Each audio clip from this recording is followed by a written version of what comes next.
Olá, sejam então bem-vindos a mais um ponto de referência. Desta feita, o meu convidado é Dom José Cordeiro, bispo de Bragança, Miranda. E José Manuel Garcia Cordeiro, é assim o nome completo, nasceu a 29 de maio, em Celes, Angola, quando decorria o ano de 1967. Em 1965, vem para a localidade de Parada, em Alfândega da Fé. Estudou nos seminários diocesanos de Vinhais, Bragança e Porto. Licenciou-se em Teologia pela Faculdade de Teologia da Universidade Católica Portuguesa, na cidade do Porto. Em Roma, no ano de 2002, obteve a licenciatura em Liturgia e 2 anos depois, em 2004, tirou então o doutoramento no Pontifício Instituto Litúrgico do Pontifício Ateneu de Santo Anselmo. De fevereiro de 2001 a junho de 2005, foi vice-reitor do Pontifício Colégio Português, em Roma. Depois, em 2005, foi então nomeado também reitor, funções que exerceu até 2011. A 18 de julho de 2011, foi eleito bispo de Bragança, Miranda, pelo Papa Bento XVI. A sua ordenação episcopal e início do ministério pastoral ocorreu depois, a 2 de outubro do mesmo ano, na Catedral de Bragança, tendo escolhido como lema do seu episcopado, e agora vem aqui o latim e, portanto, qualquer gralha, o Dom José Cordeiro já está a par dela, ad docendo Christi Mysteria. Não é bem assim, já percebi, mas ele daqui a pouco já nos vai esclarecer.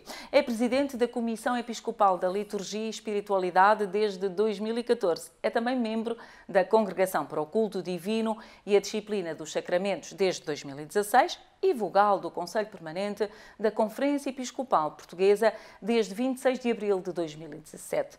Já este ano, 2018, foi nomeado pela CEP delegado de Portugal nos Congressos Eucarísticos Internacionais. É autor de diversas obras literárias, de artigos de jornais, de prefácios, de livros. Bom, não vamos falar nem mais um bocadinho sobre este currículo que é muito extenso e ficaríamos quase todo este ponto de referência só em questões curriculares. O que queremos mesmo é conhecer Dom José Cordeiro, primeira pessoa, depois daquilo que é o pensamento enquanto bispo.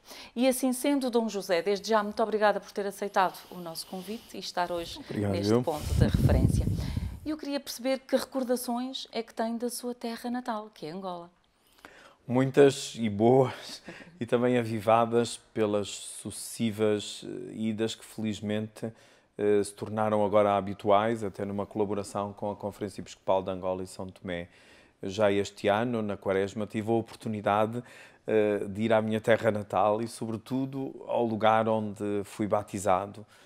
Recebi a graça da fé e foi como que numa peregrinação pessoal e que me trouxe tantas recordações e foi tão belo ainda reconhecer algumas pessoas, envolvido já há tantos anos. Eu saí com 8 anos de idade, mas na memória e neste depósito que cada um de nós traz, quando voltamos, vem ao de cima todos os sentidos.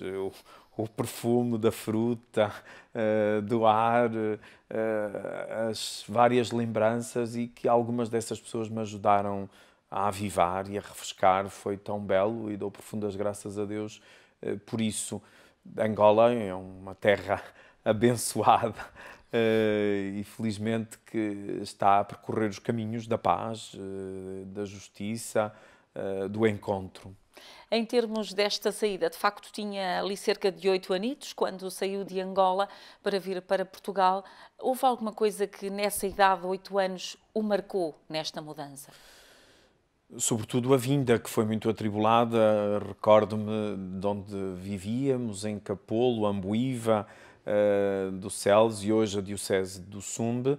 Depois a ida rápida para a antiga Nova Lisboa e hoje o Ambo, e depois em voo militar para Luanda e de Luanda para Lisboa. Eu senti sempre, sobretudo no meu pai, que já morreu há 35 anos, este amor profundo à Angola. E ele não queria vir-se, mas a minha mãe o obrigou a acompanhar-nos. Eu sou o mais velho de 3 irmãos. e depois ele já não pôde voltar. E se calhar em consequência disso, com apenas 49 anos, morreu de ataque cardíaco. Mas eu faço também estas idas a Angola muito em memória do meu pai e da relação que ele conseguiu criar, e ainda hoje, e no lugar onde nós vivemos, até este ano, a casa sempre foi respeitada. E depois agora, desde essa altura, e de acordo com o Bispo do Sumba e os meus irmãos, fizemos essa doação à Diocese, que também é um gesto carregado de simbolismo para nós. De certa forma, nestas viagens que faz até Angola, sente que está a fazer o percurso que o pai gostaria, mas que já não pode. Sem dúvida, nestes 7 anos, só foi possível retomar a partir do ano passado, porque os tantos trabalhos pastorais, a visita pastoral à Diocese e tantas outros compromissos pastorais não me permitiram. Mas na feliz realização do primeiro Congresso Eucarístico Nacional em Angola, o ano passado, foi possível retomar estas idas a Angola, e que ao menos uma vez por ano, e sempre numa atitude de missão, não apenas de revisitar o passado, as origens, as raízes, a memória, mas também neste contributo que posso dar à Conferência Episcopal e a várias dioceses e institutos de vida consagrada, e isso enche-me de muita alegria. Esta relação foi também construída muito nos 12 anos que estive em Roma, porque o Pontifício Colégio Português é um lugar de encontro para a língua portuguesa e, de um modo especial, para Angola, e na relação com os bispos foi ganhando esta consistência que hoje é de uma forte relação, e não apenas com os bispos, mas com os padres, os religiosos, os leigos. E foi possível também ter o desejo de há muitos anos, que era de conseguir a dupla nacionalidade. Portanto, tem dupla nacionalidade. Felizmente, sim.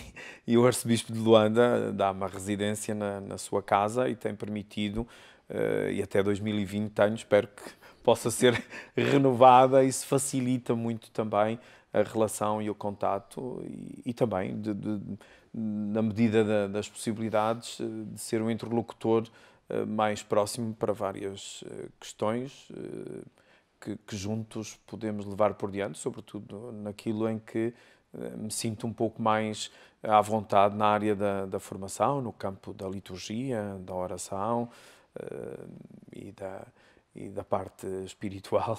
Como é que um menino de 8 anos se adaptou em Portugal depois desta viagem atribulada? Chegados a terras lusas, como é que um menino de 8 anos se habitua, indo ainda por cima para algo que é mais cidade do que se calhar aquilo que poderia estar, ambiente completamente diferente, de um sítio para o outro? Como é que foi essa adaptação?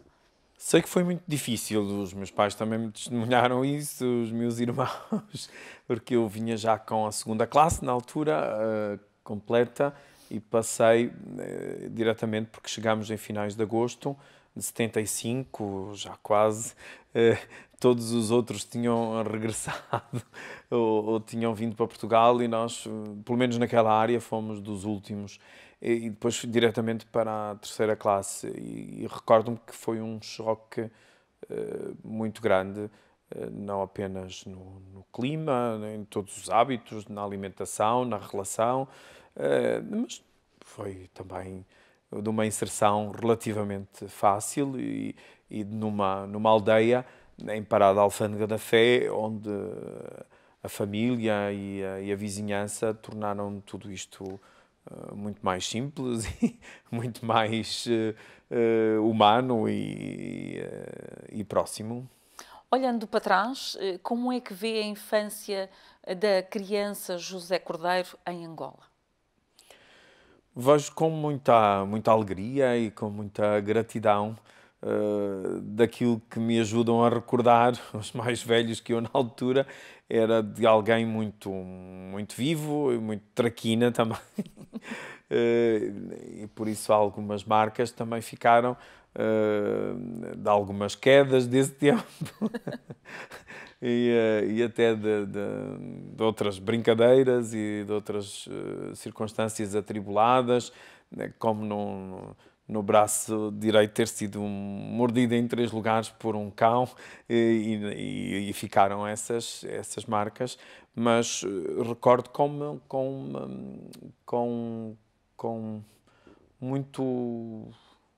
muito gosto esse tempo e por isso esta revisitação a esse mesmo lugar foi para mim muito emotivo e carregado de toda esta expressão de gratidão pelo dom da vida e pelo dom do nascimento ali e sobretudo da referência do meu pai, que as pessoas com quem falei e convivi nestes últimos tempos me ajudaram ainda a entender melhor a grandeza do coração do meu pai, e isso deu uma enorme felicidade. Em termos de... Há pouco dizia que também um bocadinho de traquina. Lembra-se assim de algumas traquinices que costumava fazer? Sim, com os mais vizinhos e também fora daquele lugar onde nós vivíamos, nos moceques dos nossos colegas também angolanos e das maiores traquinices que a minha mãe ainda hoje recorda é de que raramente eu comia com eles, preferia sempre ir comer com os meus colegas de escola ou com os filhos e os próprios funcionários da casa do meu pai.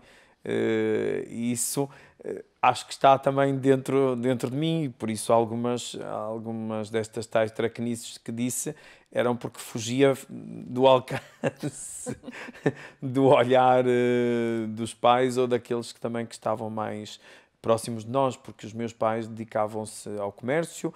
O meu pai tinha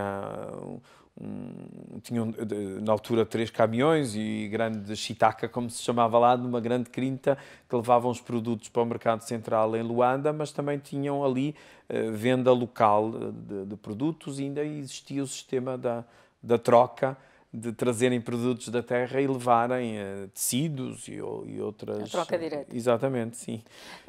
Eu, na altura, não me apercebi isso. Agora, escutando e voltando de lá, entendi muito melhor. O que é que se passava ali? Exatamente. Quando é que, já em Portugal, já jovem, provavelmente, quando é que percebe esta vocação para o sacerdócio? Eu penso que já dentro do seminário, porque no fim da escola primária... o meu pai entendia que eu não devia ficar ali em Alfândega da Fé e pensou-se no seminário. Eu sei que tinham várias hipóteses: Balsamão, que era dos Padres Marianos da Imaculada Conceição, mais perto de casa; Vinhais, que era o seminário diocesano; e os franciscanos em Montariol, em Braga, porque a irmã gêmea da minha mãe é religiosa das servas franciscanas reparadoras e tinha essa relação com os franciscanos. Eu sei é que depois decidiram ir para o seminário diocesano de Vinhais e no primeiro ano ainda há alguns resquícios desta traquinice, segundo os meus colegas recordam. Depois houve um encaminhamento já mais acertado e onde eu sinto esse lugar, claro que é sempre difícil, mas a uma distância crítica, já nos inícios em Angola, porque estávamos junto de uma missão, a missão de Santo António do Dumbi, que na altura estava entregue aos padres missionários da Boa Nova, e o que eles também testemunham, havia já uma certa atração. Tanto que diz a minha mãe e os vizinhos que os padres não gostavam muito que as crianças se aproximassem do altar, mas havia uma exceção na altura. Para si. Sim, e isso trouxe-me algum certo gozo interior. Mas onde eu senti esse chamamento, nesta distância crítica, foi depois da morte do meu pai. Daí uma ligação também muito forte ao meu pai, com 16 anos que eu tinha, estava no 10º ano, e pensei desistir. Depois, com a ajuda do reitor do seminário de então, da minha própria mãe, que me deu sempre um espaço grande de liberdade nas decisões a tomar, percebi que havia aí o dedo de Deus E é esse momento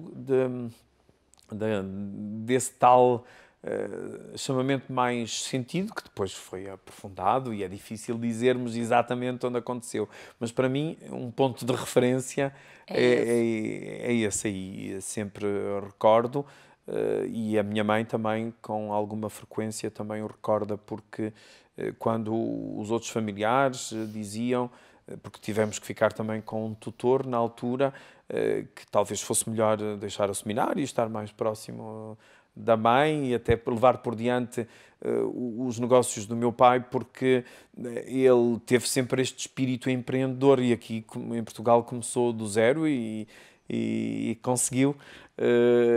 Mas ela disse: não, se Deus te chama, é aí que deves continuar, e eu estou aqui para te ajudar e apoiar. E se calhar por isso, e por tantas outras coisas e outras pessoas que Deus coloca na nossa história, foi possível dizer o sim, e foi possível receber pela imposição das mãos a graça do ministério sacerdotal. Sente, olhando agora, Dom José Cordeiro, a esta distância, sente que, de facto, também nesse momento da sua vida, Deus trabalha quando nós menos esperamos, nos momentos em que menos esperamos? Porque, olhando a uma perda dessas, poderíamos, e é uma idade de 16 anos, poderia ser uma reação mais de recusa do que é que estava a acontecer. Sentiu que, de facto, mais uma vez, Deus prova que age quando nós menos esperamos? Sim, no momento não senti nada disso. Hoje sinto, e experimento e vivo que tudo é graça. E Deus na condução da nossa vida, da nossa história, e que cada um tem a sua própria história, e na minha história foi um momento marcante, muito doloroso, muito difícil, para mim, para os meus irmãos, e também para a minha mãe, porque a minha mãe, que tinha a mesma idade que o meu pai, hoje tem 84, aos 49 anos fez a opção total pela família, por nós, e isso também foi muito, muito significativo, e continua a ser para mim hoje uma marca muito grande.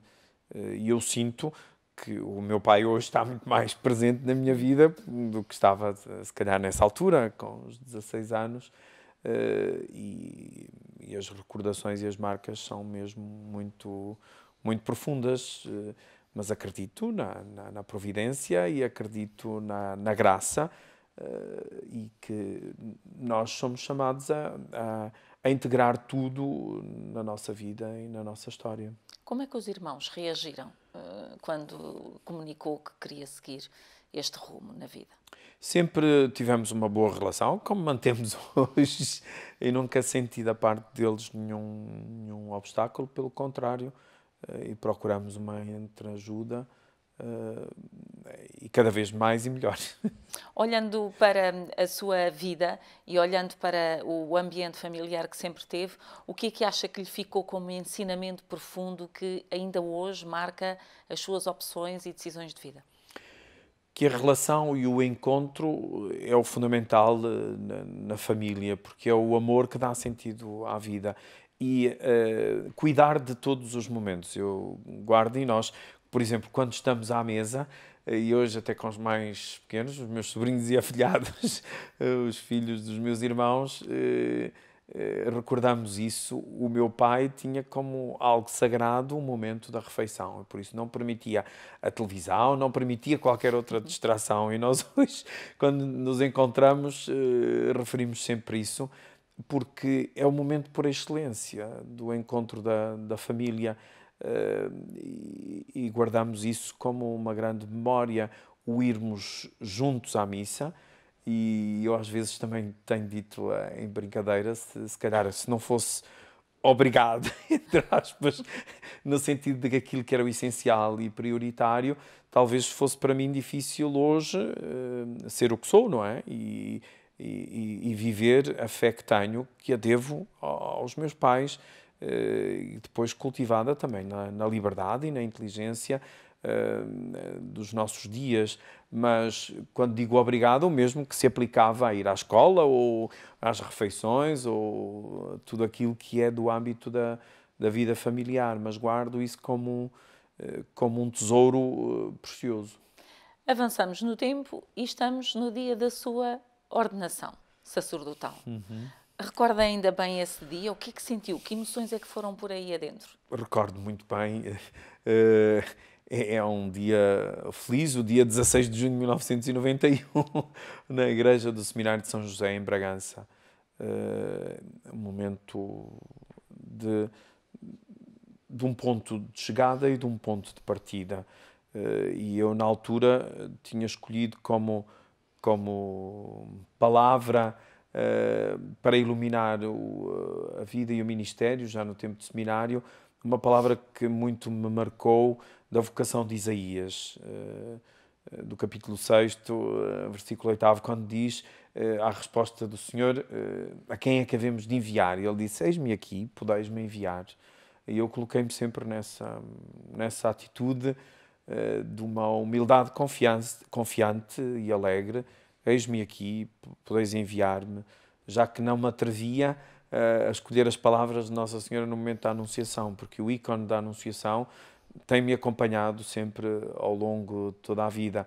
Aliás, tendo escolhido a frase de Isaías, o postal que acompanhou a frase era um estilizado de um vitral da Anunciação de uma igreja alemã. E que uma jovem amiga tinha desenhado. E não posso estar mais agradecido desse dom e que é ao mesmo tempo uma responsabilidade e uma missão, sentir que da graça recebida, do mistério, é que o ministério tem sentido. E de repente a vida vai correndo e é nomeado bispo de Bragança Miranda, depois de já uma grande experiência em Roma. Os sentimentos são os mesmos ou são sentimentos que ainda nos deixam com um friozinho maior na barriga e mais responsabilidade? Sim, dá um maior arrepio. Eu recordo-me quando fui chamado, estava em Roma, fui chamado pelo prefeito da Congregação para os Bispos. Estava logo ali perto, não é? Sim, mas no momento não me ocorreu que fosse nada de especial, porque havia uma relação estreita entre o colégio e algumas congregações romanas para traduções, e na altura eu estava como professor de liturgia em Santo Anselmo e, de facto, durante meia hora o prefeito fez questões e considerações da ordem litúrgica. Ao fim de meia hora disse, mas não foi para isso que eu chamei cá. E então depois disse para o que era. E eu, na altura, lembro-me que contive a respiração, porque é arrepiante isso mesmo, de não estar à espera de ser nomeado para a própria diocese. Mas numa atitude de fé, e na altura, como disse, como me foi comunicado, e eu que estava a estudar na Patrística São Martinho de Tours, respondi de imediato com as palavras que me tinham marcado, que é, se eu sou necessário ao meu povo, não recuso trabalho. E lembro-me que depois da nossa conversa e de mais considerações, que demorou mais de meia hora depois, saí dali e fui à Basílica de São Pedro, porque é ali muito perto, rezar junto do túmulo de Pedro e também de João Paulo II, na altura, hoje São João Paulo II, de pedir esta iluminação, de pedir a ajuda e a intercessão e de ser capaz de viver como servo. E daí depois surgiu o lema também episcopal, porque também fruto do estudo que estava a realizar. Estas coisas integram-se, são um caminho.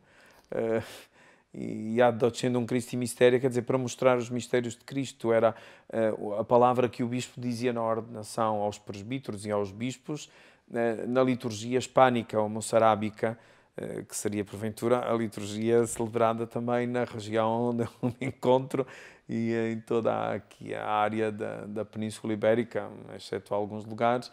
e para mim isso foi muito marcante e continua a ser hoje, só tem sentido.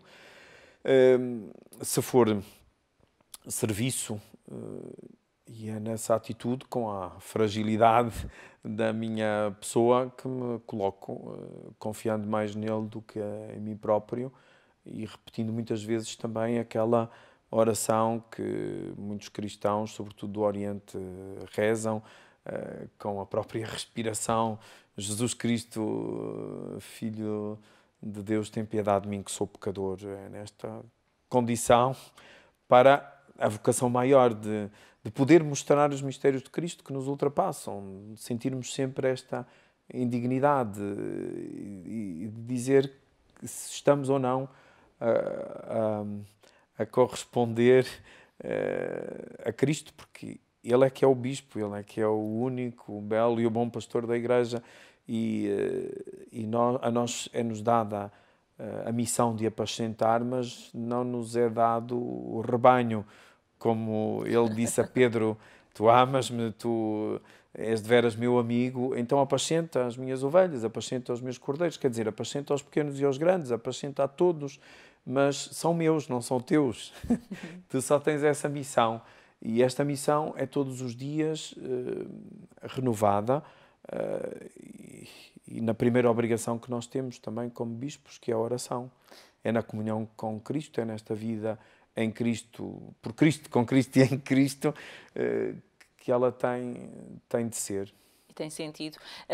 Foi, de certa forma, confortável o facto de ser nomeado para a sua diocese? Deu-lhe algum conforto, apesar de saber da responsabilidade e desafio, mas era confortável? Tem A dualidade. exatamente.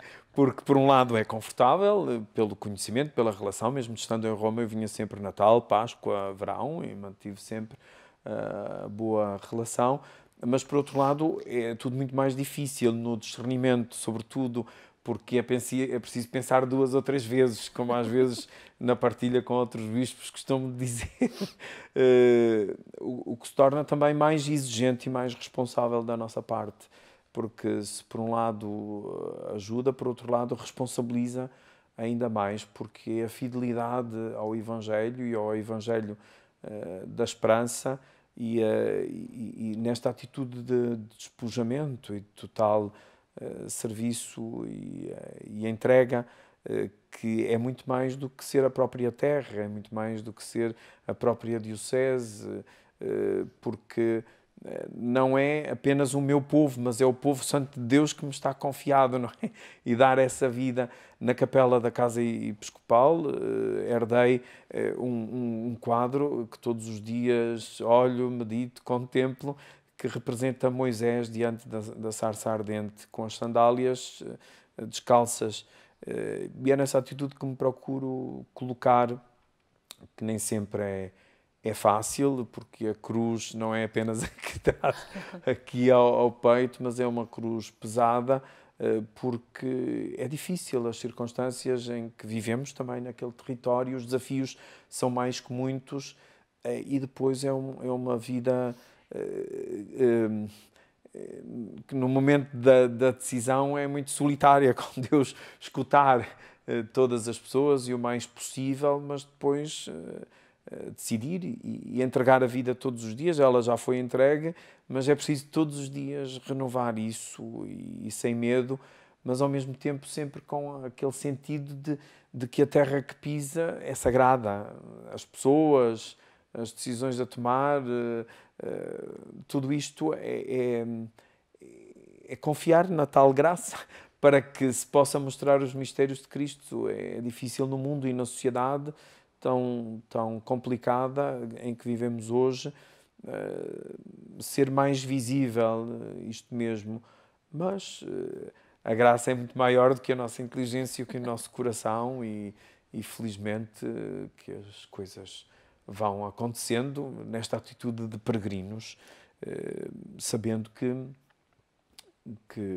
nunca está tudo conseguido, nem nunca é perfeito, mas tomando esta consciência da condição de pecadores que somos todos nós, mas na graça que nos é constantemente dada e que ultrapassa muito as nossas qualidades e capacidades, e daí, mais do que conforto, é a confiança, é o sentir que não estou sozinho, é o sentir que Deus em primeiro lugar, mas todos aqueles que são corresponsáveis comigo na ação do Ministério Pastoral ali, na tão amada Diocese de Bragança Miranda. Quais são os maiores desafios que se colocam atualmente para trabalhar esta Diocese perante aquilo que disse há pouco, um bocadinho isolado, se calhar estamos a 400 quilómetros, não é? Dizia-me há Sim, pouco, de Fátima, distância de Fátima, exatamente. por exemplo. Parece que é já ali, mas afinal é tão longe. Sim. Maiores desafios, Dom José Cordeiro? São todos esses desafios de ordem humana e sociológica do interior do nosso país, de Portugal, o envelhecimento, o déficit de natalidade, o despovoamento, a falta de recursos humanos, as enormes dificuldades que passamos, mas ao mesmo tempo é o sentir esta plenitude de Deus e da fé e da Igreja ali, porque está ali o pleno da Igreja. Temos o Evangelho e a Eucaristia e temos Cristo, que é isso que nos basta. E o grande desafio, a grande prioridade é o essencial, é o encontro com Jesus Cristo, e é nisso que procuramos fazer, diminuindo o peso das estruturas, e continuamos em reorganização pastoral, apostando também na formação do clero e de todos os leigos, para acertarmos cada vez mais os caminhos da conversão espiritual, pastoral, missionária, que é muito difícil, porque a enorme dificuldade que sinto é que normalmente as pessoas transpõem os modelos da sociedade e do mundo em que vivemos para o interior das estruturas da Igreja e dos organismos próprios. E não, é começar de dentro, porque a alegria plena, esta plenitude que falava, não é de fora para dentro, é de dentro para fora. E isso, felizmente, que vamos conseguindo com as pessoas, com as famílias, com as paróquias, com as unidades pastorais, com os movimentos, com os organismos de comunhão na Diocese, com os vários serviços, cada vez mais tendo esta consciência de que somos um povo peregrino e em caminho, não podemos parar. E todo este dinamismo que vem da graça, e este ano, por exemplo, vivendo o ano do batismo, num projeto pastoral que temos de 3 anos para a valorização da iniciação cristã, ou por Cristo, com Cristo e em Cristo, é o de redescobrir este dom, como Jesus diz à samaritana: se soubesses o dom que está em ti. E este é um trabalho permanente e contínuo. E este é o maior desafio, sem dúvida. E nessa nota pastoral, exatamente para este triênio, aponta o ritual da iniciação cristã dos adultos como sendo um caminho referencial a seguir. Porquê este ritual? Porque nos adultos estamos a precisar de recordar aquilo que é de facto o sacramento do batismo? E muito, porque a iniciação cristã não é apenas a celebração dos 3 sacramentos, do batismo, da confirmação, da Eucaristia, acompanha-nos ao longo de toda a vida, e é preciso refrescá-la em nós, e é preciso aprofundá-la, porque aquilo que há bocadinho falávamos dos desafios entram justamente aí, que é o fazer cada vez mais de cada fiel um adulto na fé, porque o maior desafio que sinto também no território do Nordeste Transmontano é a falta de mais adultos na fé, porque toda a pastoral tem de ser esse processo das crianças, dos adolescentes e jovens, para os tornar adultos na fé, porque toda a problemática que temos em torno da pastoral é por causa disto, porque não temos tantos adultos na fé como são necessários. Que implica uma maior entrega, um maior encontro com Deus. Sem dúvida, porque sem esse encontro pessoal com Jesus Cristo, nada se pode fazer. É tudo só religioso, é tudo à flor da pele, é tudo apenas ritualidade, piedade popular, que é muito positivo e é um caminho excelente para o encontro com Jesus Cristo. Mas é preciso que ele aconteça e é preciso que aqueles que já se encontraram ajudem outros a encontrar-se. Claro que a graça de Deus tem os seus próprios dinamismos, pode fazer como, quando e onde quer, mas não é essa a ordem natural das coisas e não é essa a vitalidade da própria Igreja, porque precisamos uns dos outros e sentirmos-nos uns com os outros verdadeiros irmãos em Cristo e no mistério todo de Deus. Por isso as orações começam sempre em nome do Pai, do Filho e do Espírito Santo. E nós recebemos o batismo em nome do Pai, do Filho e do Espírito Santo. E se não temos este sentido de pertença a Cristo e pertença à Igreja, não existe. Existe de nome e temos muitos cristãos de nome, mas não de convicção. São precisas as convicções. Sem dúvida, e daí o sentirmos a necessidade de voltar às fontes e renovar em nós a graça recebida no batismo, que depois se concretiza não apenas na atitude vocacional, no matrimónio, no sacerdócio, na vida consagrada, no voluntariado, mas nesta correspondência diária e permanente da vida em Cristo, que não são acontecimentos esporádicos, nem sequer ao domingo com a ida à missa ou com outros atos religiosos, mas é esta relação que a palavra encontro e encanto traduzem, porque depois isso deve-se expressar em toda a nossa vida, no que pensamos, no que dizemos, no que fazemos, no que ajudamos a construir para o bem comum, para a dignidade da pessoa humana, mas viver de Cristo, da sua palavra, viver do Evangelho.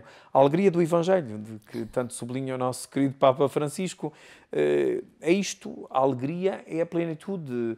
Eu vi outro dia um autor italiano fazer a diferença entre a felicidade e a alegria. A felicidade, que é algo muito egoísta, muito individualista e muito efêmera. E a alegria é esta tal plenitude de quem se sente amado, perdoado, e só em Cristo encontramos a resposta plena às nossas inquietações e o sentido da nossa própria vida. Nessa nota pastoral, o Dom José Cordeiro escreve o seguinte: a pastoral atual na nossa diocese é ainda muito marcada pelo modelo de cristandade e apresenta muitas dificuldades, às vezes muita resistência, para assumir uma reviravolta missionária.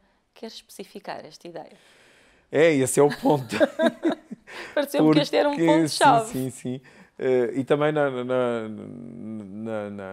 no estilo programático da exortação Evangelii Gaudium, o Papa Francisco sublinha muito esta conversão pessoal, espiritual, pastoral, missionária, que é uma conversão, não é a mudança pela mudança.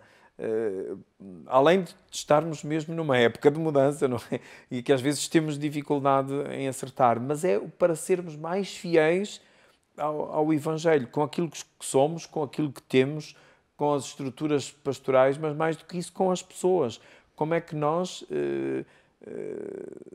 correspondemos e somos fiéis? Porque a fidelidade é este amor que vence o tempo. Como é que nós correspondemos ao amor que Deus é e ao amor que Deus nos tem, e nesta atitude de sairmos de nós próprios para ir ao encontro do outro e fazer o bem sem olhar a quem, que não seja só um slogan, mas que seja a atitude gratuita e generosa do nosso dia-a-dia. Porque, como diz uma biblista, o fazer o bem faz sempre bem. O contrário também é verdade, fazer o mal faz sempre mal, a começar pelo próprio. Mas fazer o bem nesta atitude de missão, dizer: o que é que eu posso fazer pelo Evangelho? O que é que eu posso fazer pela Igreja? E não estar à espera O que é que a Igreja pode fazer por mim? Exatamente, exatamente. E essa tal reviravolta missionária que cada um de nós é chamado a fazer.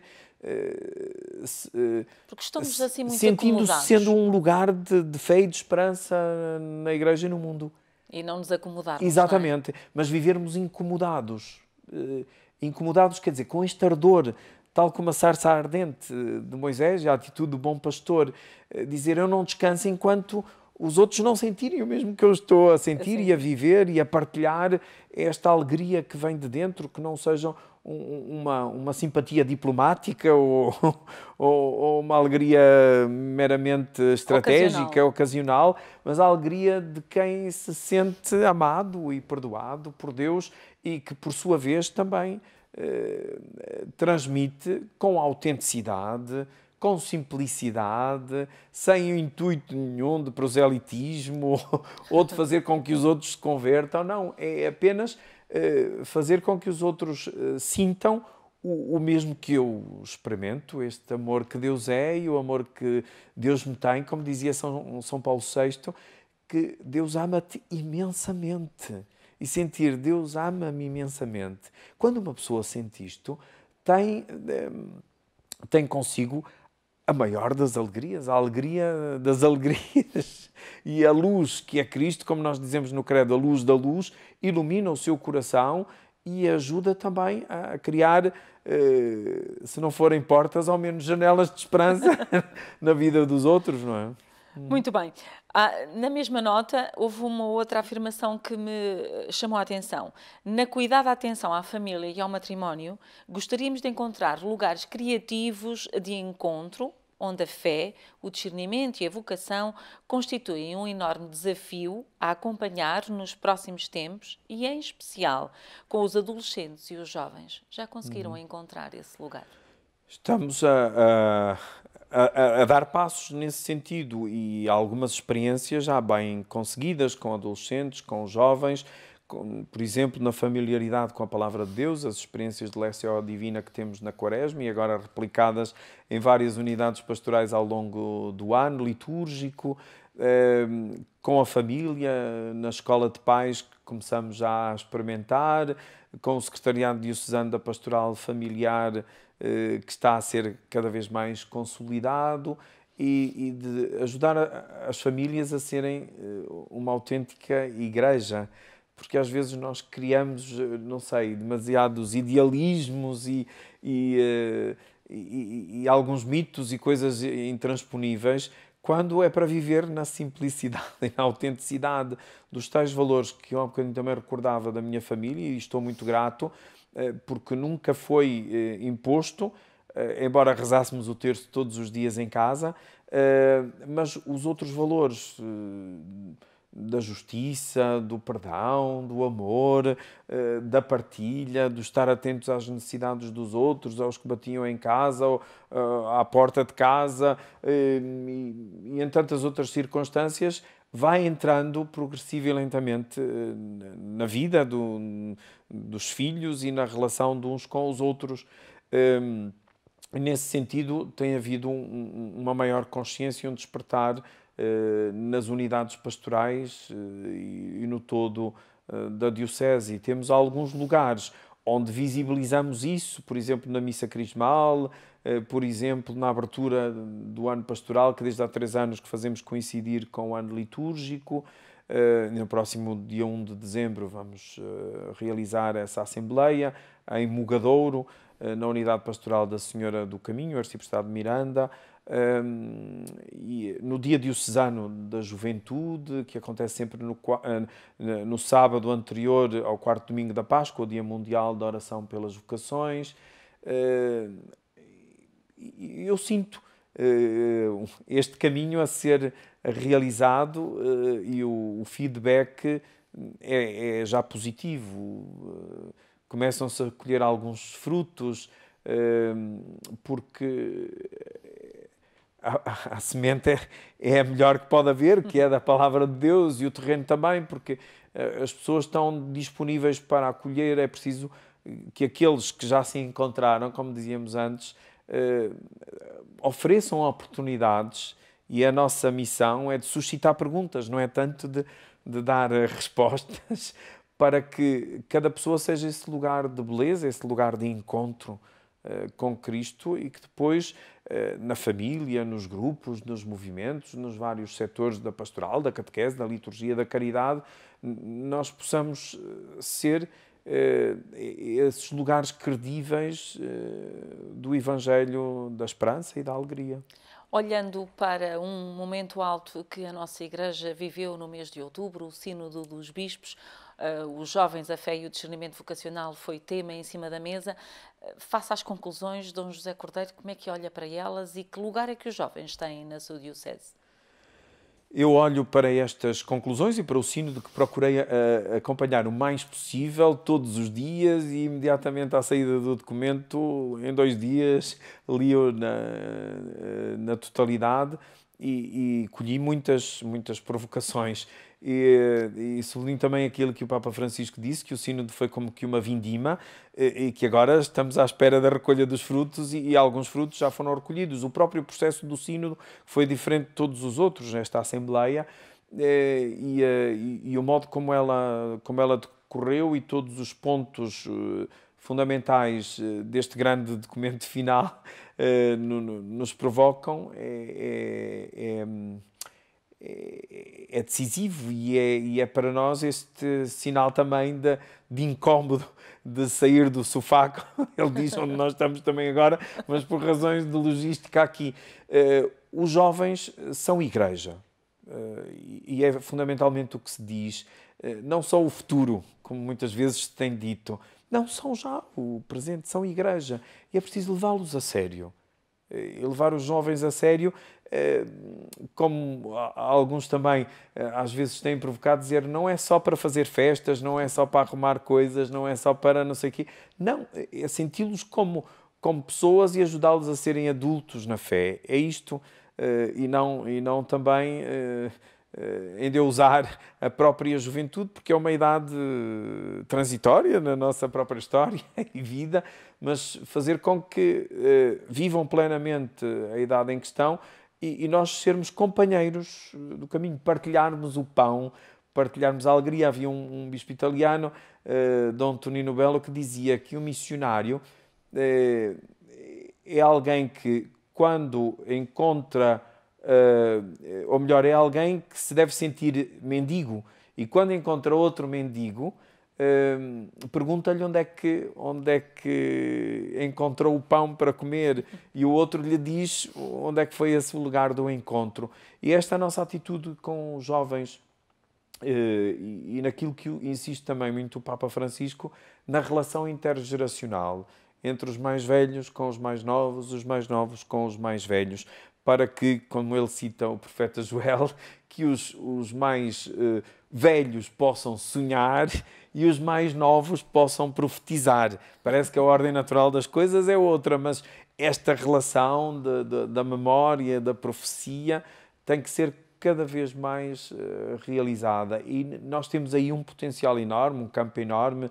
Eu convido sempre os jovens a visitar e de uma maneira também mais ou menos organizada, por exemplo, as IPSS onde estão pessoas idosas e que não vão lá só para animar com a viola, com os cânticos e tal, mas que passem tempo, que escutem, que ouçam as histórias e também eles junto dos avós, junto dos mais velhos ou até dos pais, porque alguns dizem eu disse sempre a mesma coisa, já estou cansado de ouvir, mas é essa atitude de respeito, de tolerância, de aprendizagem, porque depois, mais tarde, é aquilo que vai ficar. E a uma distância de crítica, nós podemos até nos arrepender de não ter aproveitado o mais possível esse tempo de encontro.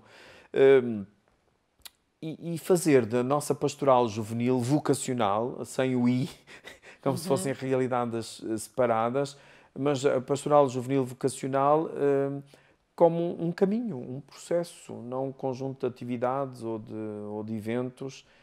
E este sínodo, esta Assembleia Sinodal, vem-nos confirmar ainda mais isso, em todas as dimensões da vida, da fé, não se podem desligar. E não podemos dizer os jovens e a igreja. Não, os jovens são a igreja. Como se fosse uma realidade à parte. Nós temos muito essa tentação de desligar mesmo as dimensões estruturais da fé, por exemplo, a parte espiritual, da pastoral, da humana. Não, é tudo que tem que ser integrado no coração. Só temos um coração e uma mente, e viver essa unidade e essa comunhão em nós, com Cristo e com os outros. E os jovens são para nós como é que é dizer, um desafio sempre maior para dar este rosto belo e feliz e alegre da igreja. Mas insistia nisso, de que os jovens são igreja. Vamos terminar a nossa conversa e vou pedir-lhe que deixe ficar uma mensagem final. De tudo quanto conversamos e partilhamos, a mensagem que gostava de deixar a todos e a cada um de que nos possam ver e ouvir é aquela mesma de São Paulo VI, de quem eu também nutro uma enorme devoção, não só pela relação com a liturgia, mas da sua relação com Cristo. Dizer, Deus ama-te imensamente. E como ele disse aqui em Fátima, homens sede homens, isto é, pessoas, sede pessoas, sede humanos, sede bondosos, sede pessoas que fazem todos os dias o bem e se esforçam por ser cada vez melhores cidadãos, cristãos, e que cada um, consoante a sua responsabilidade, a sua vocação, até a sua idade, seja capaz também de mostrar os mistérios de Cristo a partir não apenas daquilo que aprendeu, mas daquilo que experimenta, daquilo que vive e daquilo que Deus é. Dom José, muito obrigada por ter aceitado este convite. Obrigado. É assim que chegamos ao final deste ponto de referência. Quanto a nós é tudo. Até amanhã. Fique bem. Estivemos com o Bispo, que é muito dedicado à liturgia, e ao longo das suas palavras ela ficou bem patente. Até amanhã. Fique bem.